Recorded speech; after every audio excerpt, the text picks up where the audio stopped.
Welcome to ELISHA YouTube channel, where we will be dividing together anything in nursing.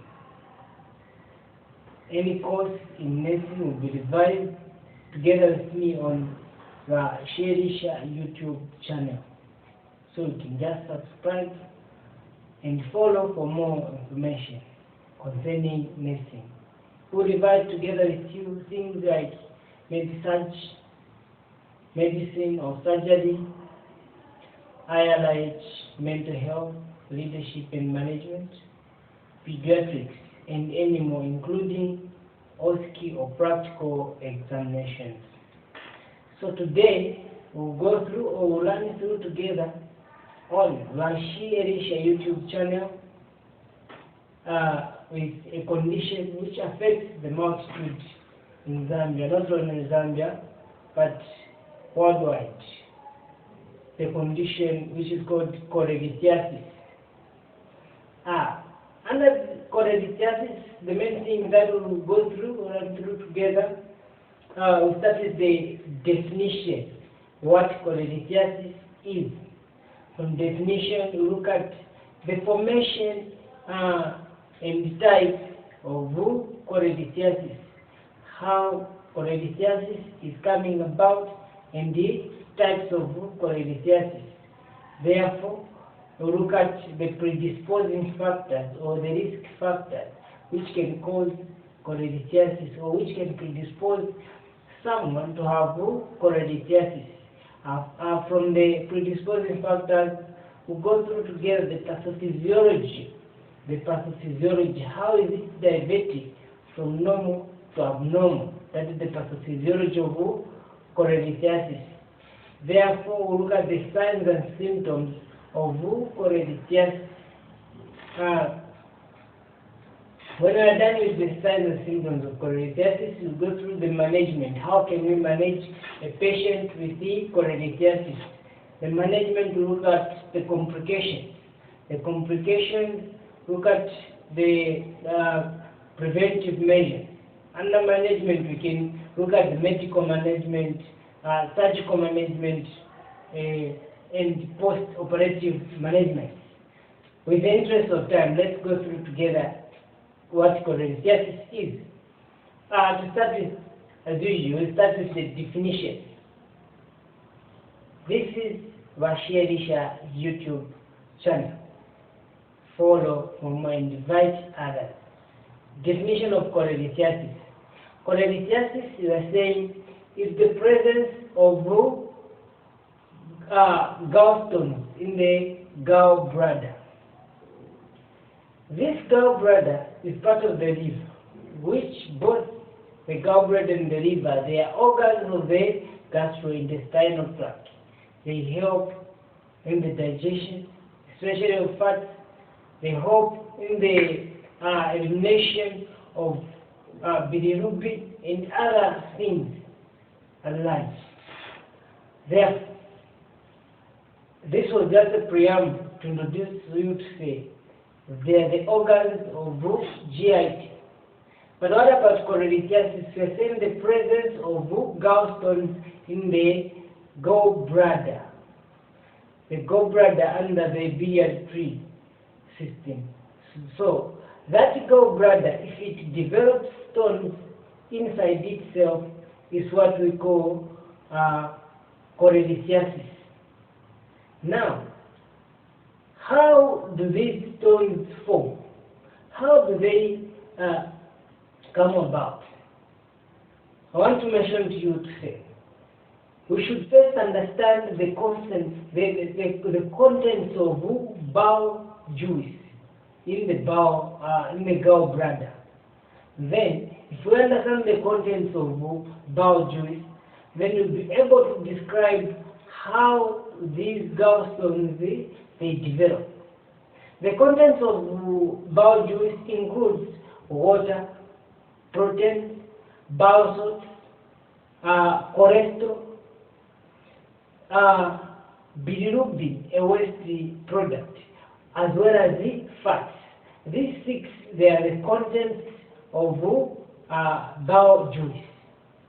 Now, the developing of gallstones.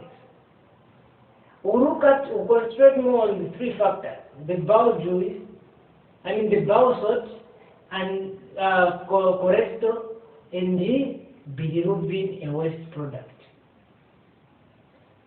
Therefore, we are saying high levels of cholesterol or bilirubin in the gallbladder can lead to development or formation of gallstones. High levels of bilirubin, cholesterol in the gallbladder will lead to formation or development of gallstones. In this case, meaning bowel salt, it is in the smallest amount, or it will decrease in amount. So the decrease in bowel salts can also lead to formation of gallstones.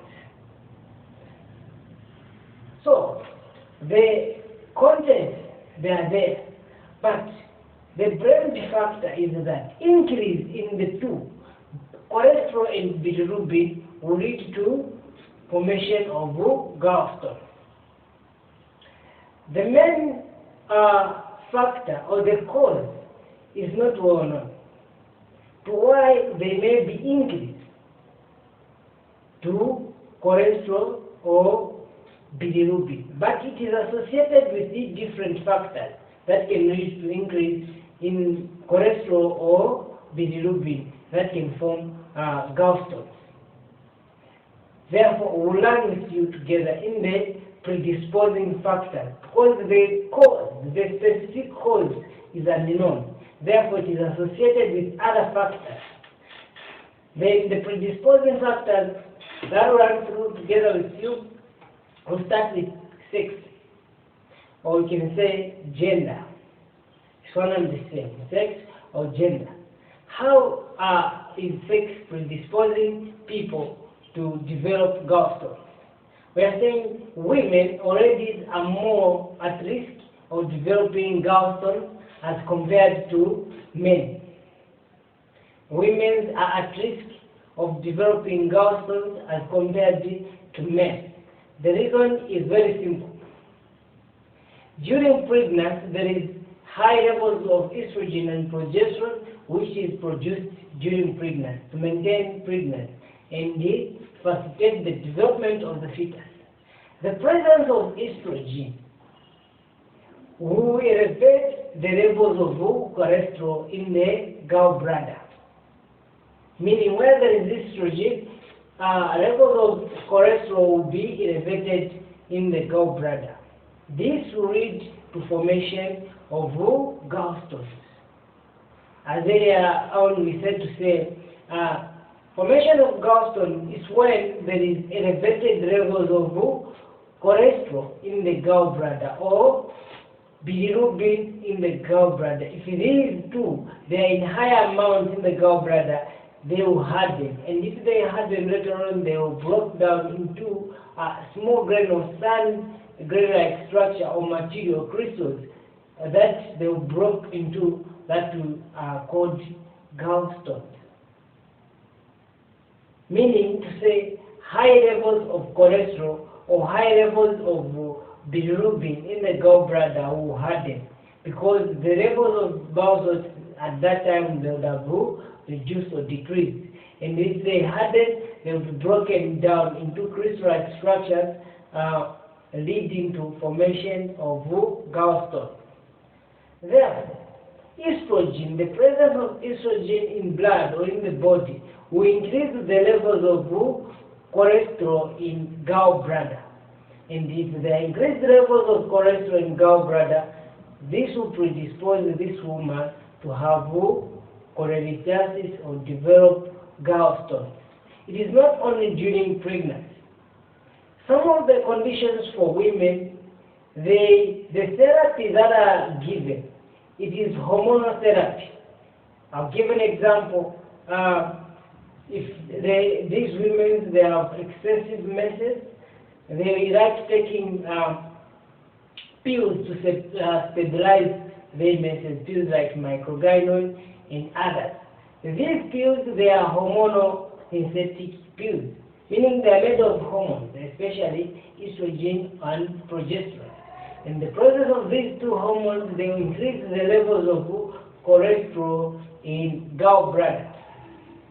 Apart from that, still to the part of women, the contraceptives they are using, most of them they are hormonal make. They have the make from hormones of progesterone and estrogen. We list a few of contraceptives: microgynon, Jadel, Impranon, and others. These contraceptives, they have the hormone context that controls how the menstrual cycle of women. So that means to say these levels of hormones in contraceptives, they will increase the cholesterol levels in the gallbladder. And if cholesterol levels are increased in the gallbladder, they will harden and break into crystal-like structures, which will lead to formation of gallstones. That was on sex or gender. Therefore, it's fair to say women are at risk, more at risk than men in the development of cholelithiasis or in the development of gallstones. The other factor we are looking at is obesity. People who are obese, they have high content of fat and cholesterol in their bodies. Meaning to say, high levels of cholesterol in the bodies will lead to high levels of cholesterol in the gallbladder, which results to formation of gallstones. Obesity will not always affect or will not always predispose you to gallstones or cholelithiasis. Rather, it also predisposes you to hypertension, high blood pressure. It is very simple. Cholesterol has the tendency of reducing the volume of blood vessels, therefore increasing the blood pressure. So people with obesity, they are at risk of developing gallstones. The other factor or the other predisposing factor we are looking at diet. High fat diet, the diet that you consume every day, if it contains high content of fat, meaning you are predisposing yourself to cholelithiasis or development of gallstones. High fat diet will predispose you to have obesity, therefore resulting in the development of cholelithiasis. That means to say you should be balancing up. If you have a diet with high content of fat, you should also balance it. You should have a diet also with the high content of fiber, so that fiber they help you in the elimination of fat. Therefore, you are preventing cholelithiasis. But you should stay away from diet with high content of fat. The other predisposing factor that you should run together with you is ethnicity. The Americans and the Indians, these races, they have the genetic predisposition of developing gallstones because of the high levels of cholesterol produced in their bodies. So ethnicity will affect, especially the Americans and the Indians. They are at risk of developing gallstones because of the genetic predisposition of high levels of cholesterol in their bodies. Apart from that, we are looking at conditions such as diabetes mellitus. Diabetes mellitus, the physicians are saying high levels or elevated levels of sugar in blood. How is this predisposing someone to cholelithiasis? It's very simple.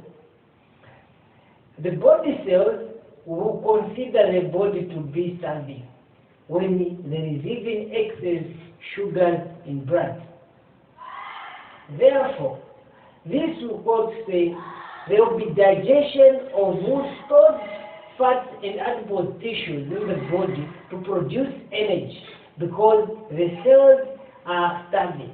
When you look at diabetes mellitus, the characteristic or differentiating feature is that there is sometimes no production of insulin. That should facilitate the entry of sugars or glucose in the cells. If there is no production of insulin, meaning sugars will be accumulating in the blood and they will have nowhere to go.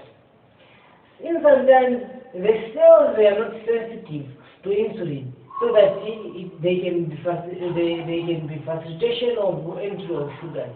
Cells are not sensitive to insulin, meaning there will be accumulation of sugars in blood. Now, if this happens, these cells to get energy for you to work, for you to move, and for you to do any kind of physical work, even breathing. For these cells to obtain energy, they have to digest the stored fat to produce the energy. In the way of digesting the fats, the end product is not energy alone, but they will also producing fatty acids such as triglycerides. These fatty acids, they will increase the cholesterol levels in the gallbladder. And if the cholesterol levels are increased, they will, at one point they will harden that in the gallbladder and break into stones. That is the formation of gallstones in diabetes mellitus patients. This tells us to say we should by all means prevent or cure or provide therapy to people living with diabetes mellitus to prevent cholelithiasis. The other factor is hereditary factors. If you have history in family, the family history of gallstones, you are also at risk of developing gallstones because it may mean to say this is running through the family. So if you have history, the family history of developing gallstones, you are also at risk of developing gallstones. The other thing is hereditary factor, where in people living with sickle cell anemia. Sickle cell anemia patients, they are at risk of developing cholelithiasis in this way. These people, there is high destruction of red blood cells because red blood cells are abnormal. They are not normal. A red blood cell should be in biconcave shape. Therefore, if it is in sickle shape, meaning the lifespan for this red blood cell is very small or very short, meaning there will be high destruction of red blood cells in a short period of time. The red blood cells will be destructed in excess. If there is high destruction of red blood cells, meaning there will be high production of bilirubin. And accumulation of or excess bilirubin in the gallbladder, they will harden and they break down into crystalline structures causing gallstones. So people living with sickle cell anemia, they are at risk of developing cholelithiasis or developing gallstones. Therefore, it calls for you to say, when you are not yet into marriage, you have your partner here, you should ensure that you take history that in the family there is no one with sickle cell disease. Because you may marry each other without knowing. Maybe you are all carriers of sickle cell disease, and who will suffer? They are your children. Because if you are carriers, it means to say those recessive alleles, they will meet and you have the child who have sickle cell disease. These people, they not take long. They not live very long because of that disease. It is really affecting them. Therefore, You should ensure that you have that history to say, we don't have anyone with the sickle cell anemia, or in this family of my partners, we do not have anyone with the sickle cell anemia. If that is the factor, you should know how you should control it. Maybe one can be a carrier, and the other one is just a normal person. That means your children will be carriers, and they will not be affected by the disease. But you should caution them as well to say, when you want to get married, you should at least marry someone who is normal, not a carrier, meaning they will have a child who is sickle. This is a very serious issue, meaning if you have sickle cell anemia, you are at risk of developing cholelithiasis, you are at risk of developing gallstones. Therefore, sickle cell anemia is blamed to be a risk factor for formation of gallstones. So those are the few risk factors. There may be others, but those are the few. Now, we look at the pathophysiology. How is it diverting from normal to abnormal? How is it diverting when someone was just a normal person, and how are these cells being developed? The pathophysiology is very short because it doesn't require thinking, but just remembering what you hate. It doesn't require your mind, but it only requires to remember few components. So, cholesterol or bilirubin in bowel juice, it is normal. It is normal to have cholesterol and bilirubin in bowel juice. It is only abnormal when these two things they are in excess. If the levels of cholesterol and bowel juice increases, meaning that will be abnormal. These two things, sometimes they may mix, they may occur at once. Sometimes it is cholesterol which is in excess. It will harden and break down into crystalline structures which are stones. Sometimes bilirubin, if it is in excess, it will harden and it broke into crystalline structures which are stones. That is cholelithiasis. So we should by all means prevent the occurrence of cholelithiasis. We should prevent the factor that may increase the cholesterol levels or bilirubin levels in our bodies. In that way, we will prevent cholelithiasis. But that is a simple form of pathophysiology. The only deviation factor is that if these substances or these contents increase in amount, they will develop into gallstones. If cholesterol and bilirubin increases in bowel juice, they will develop into gallstones. But this being in bowel juice, it is not an abnormality. It is normal. It only becomes a pathology when it increases in amount. That's when it will become a pathology and it will develop into gallstones. What about the signs and symptoms that you can tell to say this patient has cholelithiasis or has developed gallstones? One of the signs and symptoms we are saying epigastric distress, such as fullness and abdominal distension. Is one of the signs and symptoms of cholelithiasis. Epigastric distress, such as abdominal fullness or abdominal distension is a sign of cholelithiasis. This is because digestion is interfered, because factors to aid in digestion of fat include the bowel salts. Now, if these are not produced because of the stones which will block the common bowel duct, if that common bowel duct is blocked, meaning there will be no production of bowel juice to aid in the digestion of fats. Therefore, someone who have abdominal distension, abdominal fullness. The other factor, or the other sign and symptom, we are saying vagal pain, or you can call it visceral pain, meaning organ, near that organ which is affected, it will also be experiencing pain that someone will be felt in the upper quadrant of the abdomen.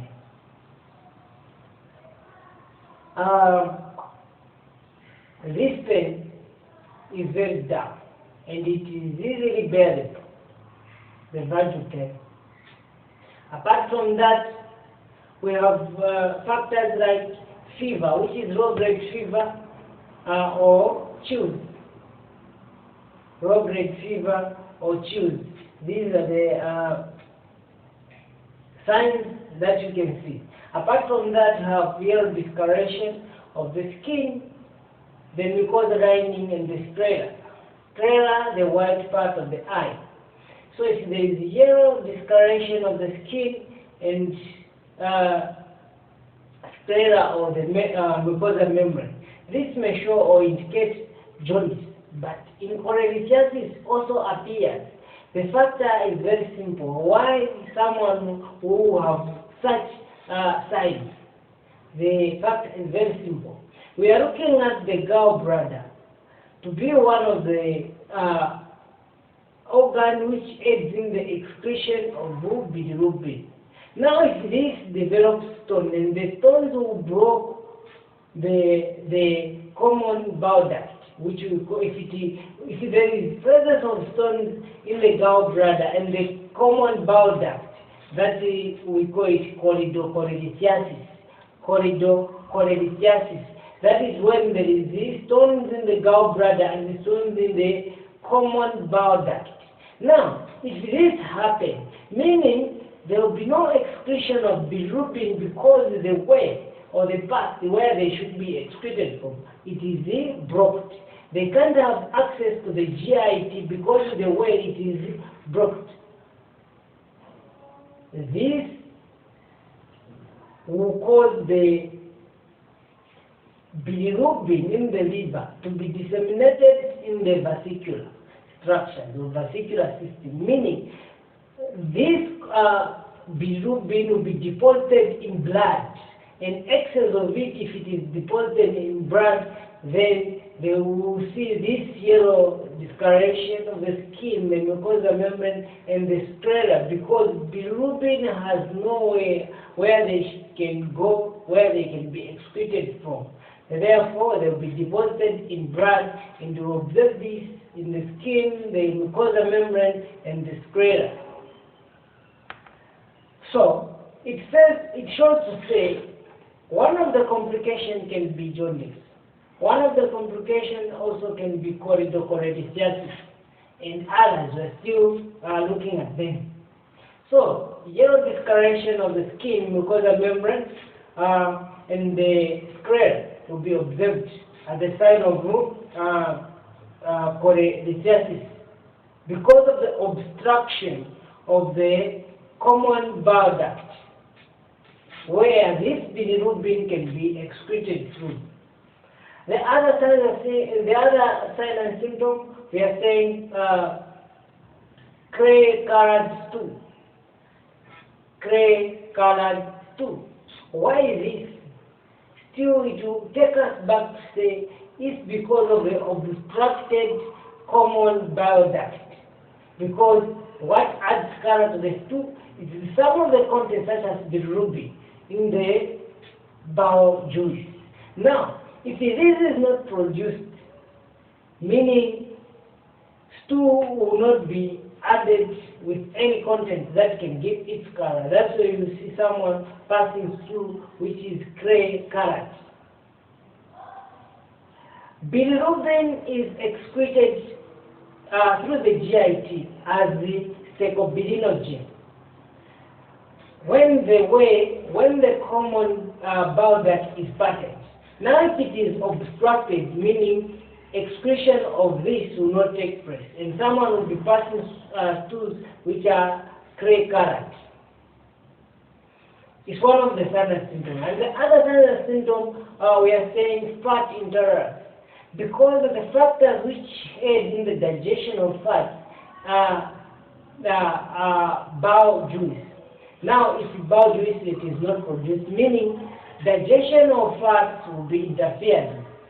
Meaning to say, fats will not be digested. And someone will be experiencing abdominal fullness, abdominal distension, and someone will be having diarrhea, such as frank diarrhea, because fats are not digested. These are the few signs and symptoms, but you can also look for others. But these are the few signs and symptoms of cholelithiasis. The next step, we are saying, describe the management. The management of cholelithiasis. You can see or you can check the management of cholelithiasis in the next video. Subscribe by hitting the red button or the bell, and invite others on the BASHI ELISHA YouTube channel, where I will be advising with you things concerning nursing or medical issues together with you. Thank you so much. See you in the next video.